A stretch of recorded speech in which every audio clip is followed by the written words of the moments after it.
From the floor of Power and Electricity World Africa 2018, I have the great privilege of having a gentleman by the name of Mr. Sam Nwaire. He's the Chief Operating Officer of Eko Disco in Nigeria.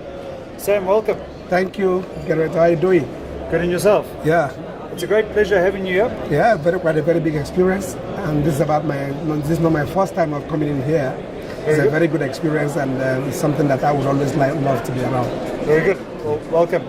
Sam, getting down to business, the coal industry on the whole hasn't necessarily got the greatest name, and on the one side it's very indirect in terms of the environmental impact and the way that some coal opportunities are maybe being phased out of the southern parts of Africa.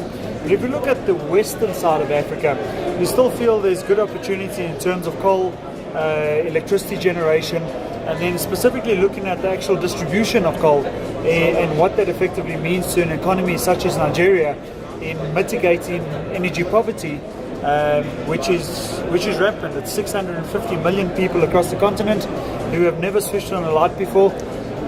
What do you feel coal brings to the table in terms of a value proposition to a country such as Nigeria? Yeah, in the whole of this value chain, the issue of coal is a very good one in terms of in industrial usage. But one thing that is very, very important is availability. And then when you're talking about availability, you're also talking about cost on it. So that's why you talk about issue of integration of the whole of these principles. I am an advocate of mixture of all these energy mix. Yeah. Then you're talking about your coal, you're talking about the hydro, you're talking about the thermal, then you're talking about even the solar. So by the time you have a little bit of all this and you bring them to a table, then you find out that access will be very, very easy. Yes. So the way it is today for me in Nigeria, for instance, coal is, we are not already on coal. We are of South Africa, of the West Africa, but for us we are dependent seriously on hydro and thermal. And then for the hydro and thermal, it's also an issue on its own, given also the issue of cost. Because you find out for the hydro, yes, it's something that you can do. For thermal, the tariff is a little bit quite high there. Then the next thing is the issue of investment. When you're talking about investment is something that it looks as if it is available, but when it gets broken down, you discover that there are issues that is making it almost impossible for it to move on. Direct impact on the tariff? Yeah, definitely, because that is a challenge. Yeah. That is a challenge because the tariff, for you to get an investor, the tariff must be cost reflective. Because it's one scenario to look at a government-driven exercise where you're actually subsidizing the generation and the distribution of electricity. But it's a completely different program when you're opening it up to the private sector, and the cost of service and the cost of supply becomes critically important in determining that tariff level. So if you were to look at the structure of Nigeria as it stands today, of course from a public point of view the transmission is very much focused and controlled, but we've got generation companies and then we've got distribution companies as well.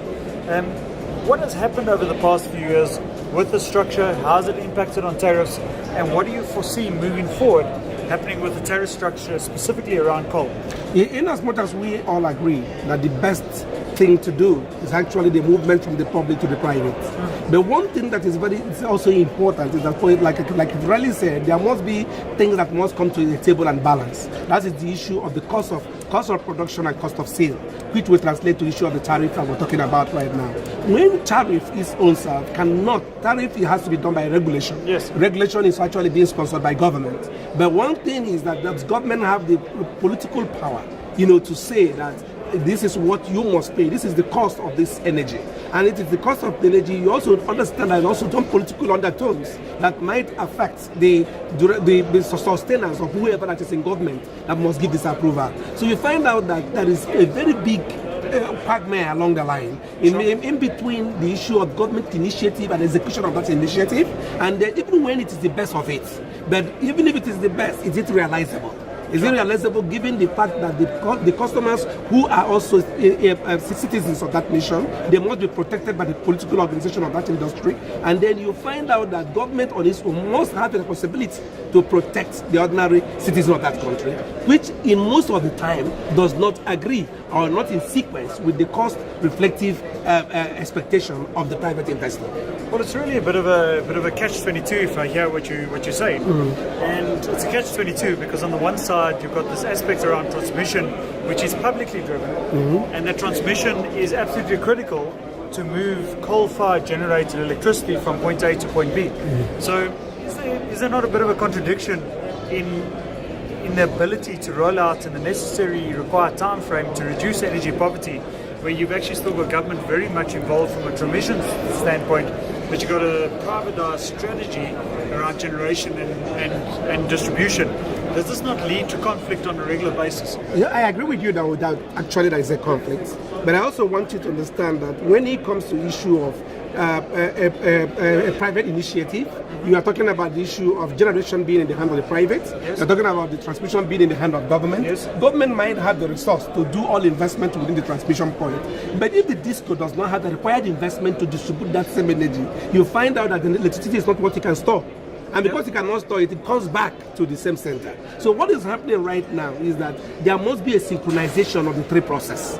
If the generation, yes, it is generating, the transmission is able to transmit, the generation must have what the distribution must have all that it takes in terms of economic numbers to be able to distribute that same power that is coming up. But I understand with you when you talk about this issue of disconnect. The disconnect right there is that yes, you have generated, yes, you have transmitted, but do you have all it takes to make sure that this distribution gets to the average citizen, which is actually the aim of that initiative? Thank you. Sam, yes. Getting back to coal. Yes. $1 million question. Yes. Why is coal so important to the Nigerian economy? Well, the coal is available. You know, when you're talking about the issue of coal, even the mining of coal, is having it right on the table for generation is one aspect of the business. But when you are talking about the issue of bringing it on to a commercial, you know, we're talking about solar, for instance. Yes. Yeah, it is easy for you to talk about bringing solar and then giving it, you know, in terms of lower generation, in terms of the numbers. But along the line, as you take care of it, you now look at the tariff, the adequate tariff, that will make it to be a little bit, be in a position that it will be beneficial to whoever that is an investor. For an investor, all he's looking at is not the issue of the mining of the coal. All he wants is that if this coal is being used for this generation, what is going to be returned on that investment? But do you feel coal is a critical part of the energy mix in Nigeria? It is, and it's actually being given attention as I speak with you right now. Sam, how do we reduce energy poverty in Africa? Well, 650 million people, yes, dire straits. That's why how do we do it? That's why I talked about the issue of the mix, the energy mix. The solution to the problem is not the issue of whether it is coal, whether it is hydro, whether it is thermal. The issue is that it's about the system, it's about the ability to bring all of them together. And by the time you bring a little of each of them and they come together, then definitely there will be access. And what you are talking about, the issue of access, as long as people have access to the energy at a cost that is, you know, that is beneficial to the investor and then also economic to the user, then you don't have any problem. And that's where we are going to. Thank you. Well, at Power and Electricity World Africa 2018, I think you've heard about the importance of coal in the energy mix across the African continent, and most importantly, from a Nigerian point of view. Sam Nwaire, COO, Eko Disco Nigeria. Thank Thank you very much. Thank you.